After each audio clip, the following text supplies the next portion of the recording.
The last, but not least in this section, is Alyssa Wilson in International Relations with The Ghost of Georgia, a discourse analysis of the presidential speeches of Mikhail Saakashvili, 2004 to 2013.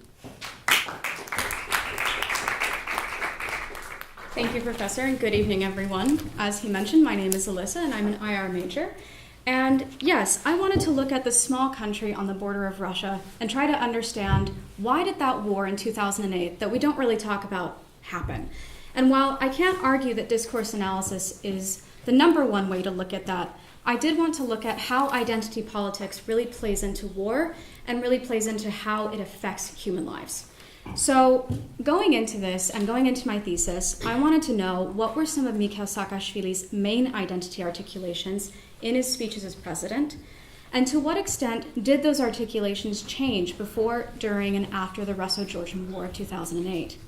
And finally, what can we then say about his foreign policy and its relation to these identity performances from 2004 to 2013, which were his two presidential terms? And so I wanted to look at the interplay between words and action, and not only action, but executive action. And so I wanted to use discourse analysis based on Lene Hansen's model in her book in 2006. And Lene Hansen describes discourse analysis as an analysis of discourse, to be redundant, in order to understand the underlying structures and identity articulations, and for my particular case, in order to understand the political implications of these narratives. If an executive head of state or head of government is enacting a certain policy, what are these identities that are sort of underlying this, and how do these interact with each other? And after analyzing about 66 speeches, it was nearly the death of me of Mikhail Saakashvili's presidency, I found that Saakashvili's identity politics show that from 2005 onwards, even though he became president in 2004, a tendency towards anti-Russian sentiment that only made future conflict with Russia more plausible and much more likely, and solidified into a strong Russophobia after the war, which makes the current diplomatic negotiations in form of the Geneva talks and resolutions with Russia and bilateral relations after the war much less likely. So, in analyzing these speeches, I found that there were major themes that cropped up. And continuously, Saakashvili talked about Georgia as European or Western, which obviously opposes Russia in his mind, Georgia as a hero against a Russian invasion, and Georgia as exemplary, or as a test case and an ideal model for many different forms of revolution, for Russian resistance or resistance to Russia invading, but also an ideal model for a European democracy in the post-Soviet sphere.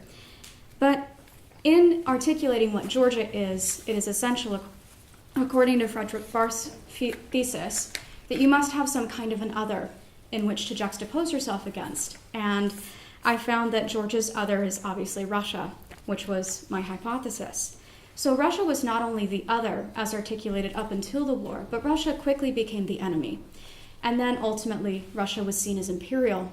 Not only this, but Saakashvili also utilized history as an argument and was able to basically reconstruct a new timeline in which he consistently identifies Russia as the aggressor in forms of trying to debilitate European successful democracies. Ultimately, what does this all mean, though?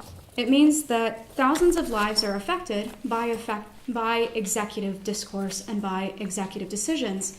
So, in Saakashvili's articulation of Russia as the other, he not only made it much more likely that Georgia and Russia would eventually go to war, but he also solidified that the fate of the people that have been internally displaced by the Georgia-Russian War in 2008 won't really have a home to return to within the next few years.